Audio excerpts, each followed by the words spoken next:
साल बाद में अली पहले फातह खैबर बाद में मौला अली पहले सुजात बाद में और आगे बढ़ो आदम पहले शफीउल्लाह बाद में पहले नजीहुल्लाह बाद में इब्राहिम पहले खलीलुल्लाह बाद में मूसा पहले कलीमुल्लाह बाद में ईसा पहले रूहुल्लाह बाद में मेरा रसूल और मेरा रसूल ऐसा रसूल है कि रसूलुल्लाह पहले है आमिना का लाल बाग में है। सुभान अल्लाह सुभान अल्लाह अल्लाहू अकबर अल्लाहू अकबर या रसूल अल्लाह जिंदाबाद। मेरा रसूल ऐसा रसूल है कि रसूलुल्लाह पहले आमिना का लाल बाद में। अब देखो इसी हिंदुस्तान की सरजमीन पे मुसलमान जब भी आगे बढ़ा है तो बढ़ता चला गया है। तुम अपना वक्त बेकार कर चुके हो दोस्त। मैं बहुत कुछ सोच कर आया था, लेकर आया था कि आज तुम्हें कुछ ना ऐसी तकरीर करके जाऊं कि आप परसों नहीं मुझे बरसों तक याद रखोगे। लेकिन कुर्बान जाऊं सुनो, आप इस्लाम की हिस्ट्री तो पढ़ो, इसलिए कि आज का मुसलमान रोड पे नाच रहा है, डांस कर रहा है। जब कोई मौलाना बोलते हैं मेरी कौम के नौजवानों तुम क्या कर रहे हो, पलटो वापस आओ, अपनी जिंदगी को बदलो, तो कौम का नौजवान ये जवाब देता है ए मौलाना अभी नौजवानी की उम्र है, खेल कूद लेने दीजिए, कल वक्त आएगा तो हम भी मस्जिद का दरवाजा देखेंगे। आज का नौजवान सिनेमा घर को आबाद करने के लिए आता है, आज का नौजवान सिनेमा घर को आबाद करने के लिए आता है। लेकिन जब कौम का नौजवान कहता है, तारीख पुकार कर कहती है ए नौजवान तूने किस कौम की जवानी देखी है, जरा अपनी कौम की जवानी में नजर डाल। जब अपनी कौम की जवानी में नजर डालेगा तो तुझे फारूक आलम की तड़पती हुई जवानी नजर आएगी, मूसा बिन नसीर की जवानी नजर आएगी, कुतैबा इब्ने मुसरजमा की जवानी नजर आएगी, यूसुफ बिन तासकीन की जवानी नजर आएगी, हजरत खालिद बिन वलीद की जवानी नजर आएगी। और ये जवानियां पुकारेगी कि सबकी जवानियां अय्यासियों की कहानियां बनी है और मर्द मोमिन की जवानियां तो अजमत दीन की निशानियां बनी। क्या कहना है भाई, माशाअल्लाह माशाअल्लाह। तवज्जो चाहूंगा इसी हिंदुस्तान की सरजमीन पर मुसलमान मुमताज भाई मुसलमान तारीख उठाकर देखिए कि मुसलमान जब भी बढ़ा है तो बढ़ता चला गया है।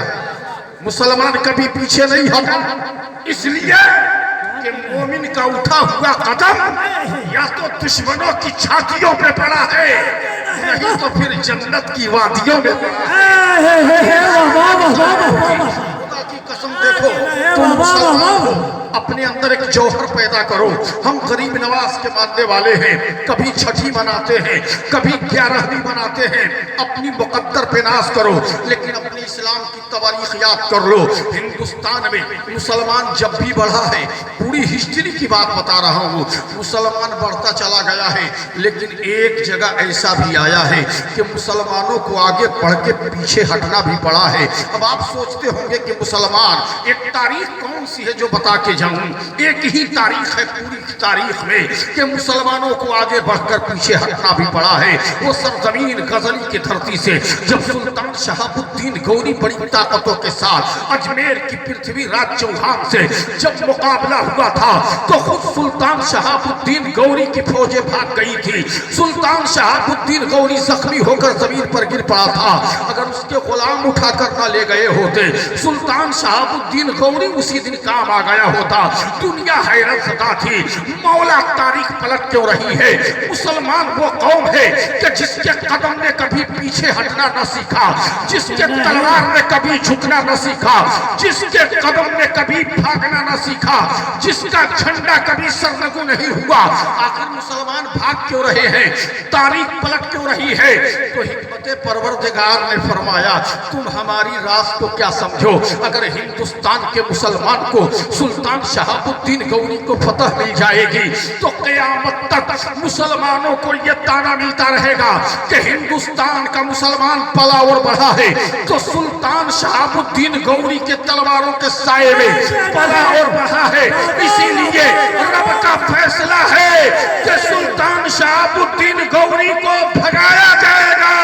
अरे ख्वाजा मोइनुद्दीन अजमेरी को बुलाया। तकबीर, नारे रिसालत, हिंदुस्तान का राजा, हिंदुस्तान का राजा, नारे तकबीर, नारे रिसालत।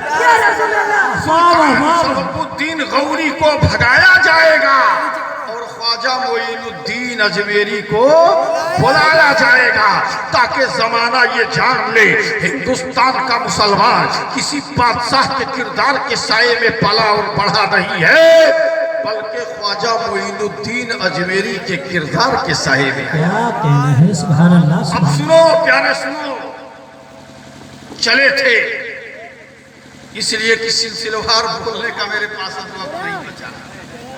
मैं तो सोच के कसम खुदा की आया था साबिर की नगरी से क्या कि कहना है, उनका बचपना वाह। से लेकर के किस तरह हिंदुस्तान आए वाह वाह एक वाह। 1.5 घंटे के वक्त में आपको पूरे बता के जाता। लेकिन अब सुनो, कुर्बान जाऊं जब चले पीरो मुर्शिद के साथ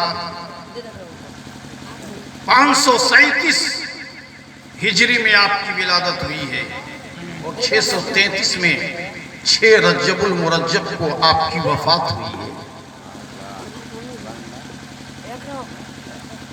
आप बहुत बेहतरीन हाफिज कुरान थे, बोलो सुभान अल्लाह। सुभान अल्लाह। आज के पीरों को तो कलमा तक याद नहीं है। पीर बहुत मिलेंगे, लोटा पीर, सोटा पीर, अब्बा पीर, डब्बा पीर, बहुत पीर मिलेंगे। पीर मियाँ बकरी, मुरीद मियाँ घास, चेहरे पे दाढ़ी है, 5-5 अंगूठी। एक पीर साहब पहुंचे मुरीद के, एक पीर साहब पहुंचे अपने मुरीद के घर। मुरीद ने बड़ा अच्छा एहतमाम किया, खाना लगाया। जैसे ही खाना खाए कहा, मुरीद तुम्हें कुछ खबर है? कहा, जी सरकार बोलिए। कहा, मीठे के नमकीन के बाद मीठा खाना भी सुन्नत है। फौरन रसगुल्ला पेश किया, वो भी खा गए। कहा, मुरीद, कहा, जी सरकार। कहा, फिर मीठे के बाद नमकीन खाना सुन्नत है। घर में गया, बेगम से कहा कुछ बचा है? कहा, थोड़ी सी बिरयानी और है। कहा, दे दो।